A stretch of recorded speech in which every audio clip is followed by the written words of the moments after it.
ডাক্তারবাবুর সঙ্গে অ্যাপয়েন্টমেন্ট হচ্ছিল কি এই হাসপাতালে? আগে একটা অ্যাপয়েন্টমেন্ট হয়েছে, এই দ্বিতীয়বার অ্যাপয়েন্টমেন্ট হলো। কালকে ভর্তি হয়েছি রাত্রিরে ভর্তি হয়ে আজকে সকালে বলেছে তোমার ড্রেস ফ্রেস পরে নাও, ইঞ্জেকশান দিয়ে গেল, পুশ করে গেল দুটো, গিয়ে ওখানকে একটা ইঞ্জেকশন পুশ করেছে, আমাদের ড্রেস পরিয়েছে, ড্রেস পরে তারপরে এতে নিয়ে অপারেশন রুমে নিয়ে গিয়েছে, নিয়ে গিয়ে 1 ঘন্টা বাদে বলে আজকে আর হবে না। সেই সকালবেলা থেকে সকালবেলাতে না খেয়ে আছি, আর ডাক্তারবাবু কোনো রকম দয়া করি। তারপর অপারেশন হয়েছে, অনেককে বলেছে যে শ্রীকৃষ্ণ মেডিকেলে যাও, ওখানে গেলে হয়ে যাবে অপারেশন। ওখানে পয়সা লাগবে না? ওখানে পয়সা লাগবে, আর উনি তো পয়সা পাবে, আর এখানে তো পয়সা পাবে, আমরা তো পয়সা দেবো না, আমরা সরকারি হসপিটালে করছি। এই হয়েছে আমাদের অপরাধ, আর কিচ্ছু না।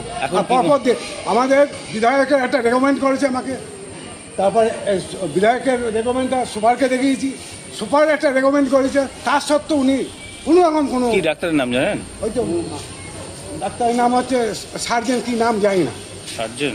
সার্জেন্ট তো অবশ্যই 9 নম্বর ঘরে বসে।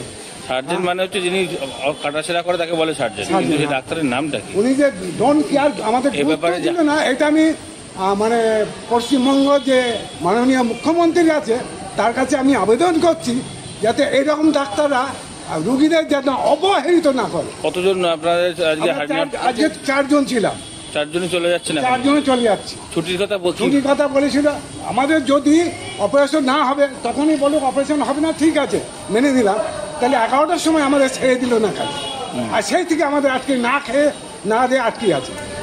কোন ধরনের পরিস্থিতি হতে পারে ডাক্তারকে? এবার এরপরে আপনারা সুপারকে সিওমএইচকে এবং রোগী কল্যাণ সমিতির চেয়ারম্যান অর্থাৎ বিধায়কের কাছে কমপ্লেন জানাবেন লিখিতভাবে? নিশ্চয়ই না জানালে তো ওরা তো বুঝতে পারবেন না। জানাবো, এইটা আমার ডকুমেন্টস আছে, লিখিত ডকুমেন্টস আছে এখানে। আমাকে 3টে চ্যানেল পরে 3টে ইনিশিয়েটিভ করলো, এই যে অপারেশনটা করাতে, এই তো রিয়াকশনও হতে পারে আমার শরীরে, আর ডাক্তার এই অবধি কোনো দেখাই করলেন না।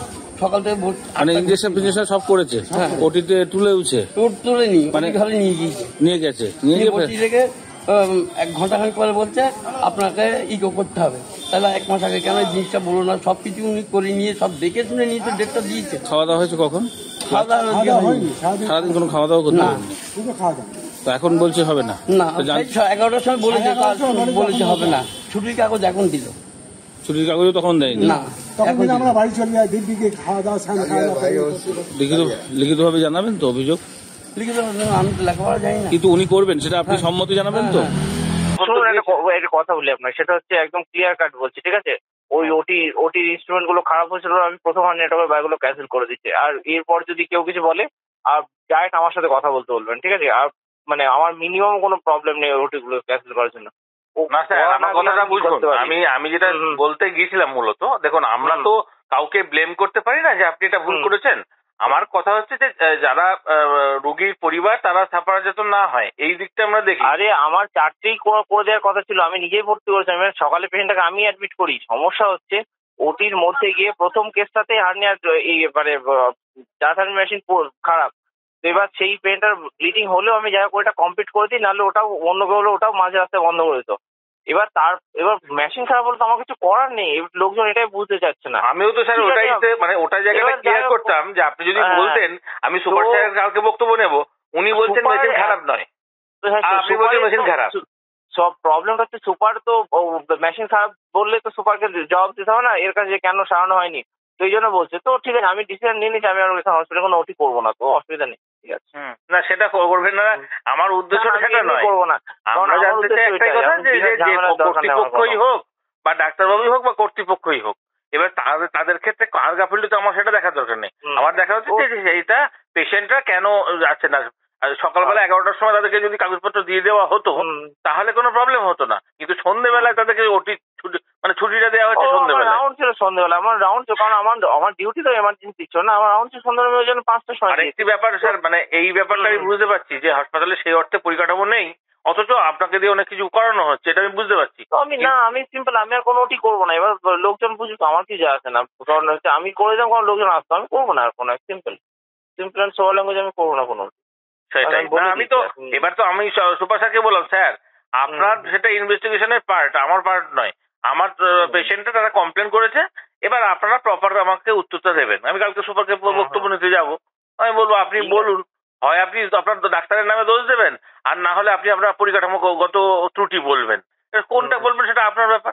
যদি ডাক্তারের বিরুদ্ধে কেউ দোষ দেন তাহলে ডাক্তারও চেপে ধরবে, ডাক্তারের সঙ্গে সঙ্গে বলবে যে আপনি এইটা ওকে সারিয়ে দেখান। বললেই তো হলো না আমি একটা বিপদে পড়েছি বলে একজনের ঘাড়ের উপর চাপিয়ে দেবো, সেটা তো ঠিক না। শুনেছি আমি ব্যাপারটা পুরোটাই অমানবিক।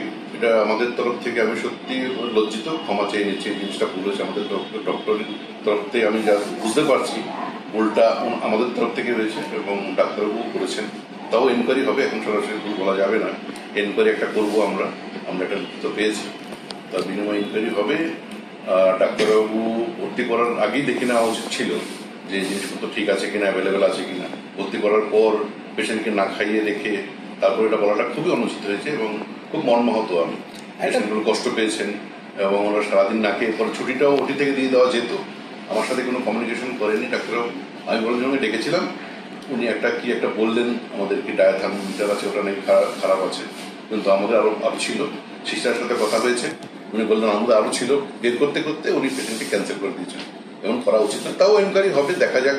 কারো যদি দোষ প্রমাণিত হয় বা দেখা যায় আমরা যথাযথ হায়ার অথরিটিকে জানিয়েছি ভারবালি, যদি যা যা অ্যাকশন নেওয়ার বা ব্যবস্থা নেওয়ার আমরা। আরেকটা প্রশ্ন রাখবো, যে ডাক্তারবাবু অর্থাৎ ডক্টর রাজস্বী দে, তিনি অভিযোগ করছেন যে এই হাসপাতালের যে ওটি, সেই ওটি সেকশনে বেশ কিছু পরিকাঠামোগত উন্নয়ন নেই বা পরিকাঠামো নেই। সেক্ষেত্রে তিনি ভবিষ্যতে যতদিন এই হাসপাতালে থাকবেন তিনি এই হাসপাতালে একদম ফোনে তিনি জানাচ্ছেন যে তিনি হাসপাতালে কোনো রকম অপারেশন করবেন না। একজন ডাক্তার হয়ে কি তিনি এই কাজ বলতে পারেন? আরো গঠিত কাজ হয়েছে, করবেন না এটা বলতেই পারেন না। সরকারি চাকরি করেন উনি, যিনি MOSR মানে রেসিডেন্সিয়াল অফিসে আছেন, সিনিয়র রেসিডেন্ট বলা হয়, সেই হিসাবেও উনি করতে বাধ্য। তবে আমরা এটা দেখবো, যদি উনি বলে থাকেন, আপনারা বলছেন যেমন নিশ্চয়ই বলেছেন, তো সেটাও অন্যায়। এবং পরিকাঠামো নেই স্টেট জেনারেল লেভেলে। আমাদের হাসপাতালে আগেও অপারেশন হয়েছে, এখানে হার্নিয়া, গলব্লাডার বড় বড় অপারেশনই হয় যতটা সম্ভব স্টেট জেনারেল লেভেলে। এখানে আমাদের সুনামও পেয়েছি আমরা, আপনারই খবর করেছেন এক সময়। বিভিন্ন ধরনের পরিকাঠামো মোটামুটি আছে, তবে ঘাটতি সাবজেক্ট শেষ তো নেই। মানে আমার বড় বড় হাসপাতালের তুলনায় মেডিকেল কলেজ ওই লেভেলে তো নেই, তবে সাধারণ অপারেশন করার জন্য পরিকাঠামো বিষয়টি তো সাময়িকভাবে মেশিনপত্র খারাপ হতেই পারে, তবে আরো অল্টারনেটিভ ব্যবস্থা ছিল বা আছে। স্যার বিষয়টি হচ্ছে ওখান থেকে রোগী পরিবারের দাবি হচ্ছে যে কেউ বা কারা ওখান থেকে বলেছেন একটি বেসরকারি নার্সিংহোমের কথা বলে সেখানে চলে যান, আর ডাক্তারবাবু নাকি বলেছেন 22,000 টাকা খরচা। যদি এটা বলে থাকেন তাহলে তো সেটা তো আরো বেশি। প্রচন্ড গঠিত ঘটনা, এটা প্রচন্ড অপমানজনক ঘটনা। এটা আমরা দেখবো, এনকোয়ারি করা হবে, জিজ্ঞাসাবাদ করা হবে যারা যারা ডিউটিতে ছিলেন, অন ডিউটিতে, নার্সিং স্টাফ থেকে শুরু করে পুরো স্টাফ ওরাই থাকার কথা ওটিতে তো বাইরের লোক থাকার কথা নয়। এবার যদি পেশেন্ট যদি আইডেন্টিফাই করে দেন আমাদের ভালো হয়, তো আমরা এনকোয়ারি করে দেখছি। এই ধরনের অভিযোগ পেলে সত্যি ব্যাপারটা আমাদের পক্ষে খারাপ। আমরা সবসময় সরকারি পন্থা বিনা পয়সায় চিকিৎসা করার পক্ষে থাকি এবং চেষ্টা করি। এক ক্ষেত্রে তো তাহলে বোঝা যাচ্ছে যে একবারে সরকারি হাসপাতালের ভিতরে দালাল রাজ চলছে। সেটা যদি হয়ে থাকে, যদি আমাদের হাসপাতালের স্টাফ বলে থাকেন, তাহলে যদি পেশেন্ট পার্টি আইডেন্টিফাই করে দিতে পারেন যথেষ্ট অ্যাকশন নেবো এবং হায়ার অথরিটিকে জানাবো। দরকার পড়লে আমরা থানা পুলিশও। পশ্চিমবঙ্গের স্বাস্থ্য ব্যবস্থা, মাননীয় মুখ্যমন্ত্রী, তার অধীনে স্বাস্থ্য দপ্তর, শুধু এটা শান্তিপুরের ঘটনা নয়, সারা পশ্চিমবঙ্গেই এই চেহারা। ফুলিয়া হসপিটালের চেহারা, শান্তিপুর হসপিটালের চেহারা, সারা বাংলায় স্বাস্থ্য ব্যবস্থা ভেঙে পড়েছে। গরিব মানুষদের জন্য স্বাস্থ্য ব্যবস্থা নেই, এর জন্য দরকার এই সরকারের পরিবর্তন। সেক্ষেত্রে একটা মানবিকতারও তো ব্যাপার থাকে। একটা মানুষ সকাল থেকে না খেয়ে, একটা কোনো কারণে অপারেশন বন্ধ হতেই পারে, কিন্তু তাদেরকে ছুটি দিয়ে দেওয়া কিংবা আপনারা খেয়ে নিন এই কথাটা বলা, এটা কি প্রয়োজন ছিল না 11টার সময়? প্রশাসনীয় অমানবিক আপনারা দেখলেন না, মানে আরজি করের ঘটনায়। এ সরকার পরিবর্তন না হলে পশ্চিমবঙ্গের সর্বনাশ। পশ্চিমবঙ্গে বিজেপি সরকার আসলে তবেই স্বাস্থ্য ব্যবস্থার উন্নতি হবে। নার্সিংহোম থেকে কে বলেছে সেটা আমি জানি না। যারা বলেছে তারা ব্যক্তি স্বার্থ চরিতার্থ করার জন্য বলেছে। তবে কিন্তু সরকারি হাসপাতালে দাঁড়িয়ে না বলা যায় না। আমি তো বলছি, ওই জন্যই শব্দটা ইউজ করলাম, ব্যক্তি স্বার্থ চরিতার্থ। তার মানে কি? আমার স্বার্থ চরিতার্থ করার জন্য আমি এটা বলবো। 2 নম্বর কথা হচ্ছে, এই ঘটনাটা সঠিক।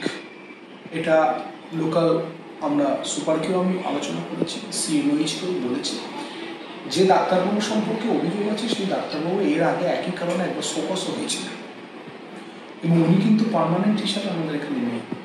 এটা আপনাকে বলে রাখছি। সেই জন্যই হয়তো এই ধরনের কাজগুলো করার সাহস বা ইচ্ছা দুটোই ওনার বেড়ে যাচ্ছে। তাহলে আমি CMOH এর সাথেও কথা বলেছি, আমি বিষয়টা আপার লেভেলেও জানাবো। এবার 4 জনের বা অপারেশন 4 জনের অপারেশনের ব্যবস্থা আমি নিশ্চিতভাবে করবো, কারণ তারা আমার কাছে এসেছিল, কোনো অসুবিধা হবে না, এইটুকু আমি দায়িত্ব নিয়ে করতে পারি। তাদের অপারেশন যাতে সরকারিভাবে সরকারি নিয়মে সুন্দরভাবে হয় তার দায়িত্ব। এবং এই অভিযোগটার ক্ষেত্রে আমি আবার একটা কথা বলি, ধরুন আমরা যদি কেউ পার্মানেন্ট না হই তাহলে অনেক কিছু আমরা বলতে পারবো, না হলে আমি নার্সিংহোমের কথা বলবো কেন? এই কথাটা যে বা যারা বলেছে নিশ্চয়ই তারা ব্যক্তি স্বার্থ চরিতার্থ করার জন্য বলেছে। আর আপনার এই যুক্তিটা তো সঠিক, যে ভর্তি করার আগেই কেন উনি বুঝলেন না যে আমি অপারেশন করবো কি করবো না? শান্তিপুর হসপিটালে এই মুহূর্তে কোনো সার্জন নেই উনি ছাড়া। এবার আপনি ব্যাপারটা বুঝে নিন, একটা মানুষের ব্যক্তিগত দায়, ব্যক্তিগত দায়িত্বর বোঝা সম্পূর্ণ শান্তিপুর স্টেট জেনারেল হসপিটাল নেবে না।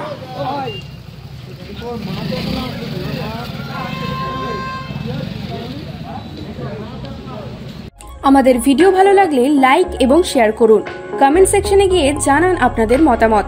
আরও ভিডিও পেতে আমাদের চ্যানেল সাবস্ক্রাইব করুন এবং প্রতি মুহূর্তে খবরের আপডেট পেতে প্রেস করুন বেল আইকন।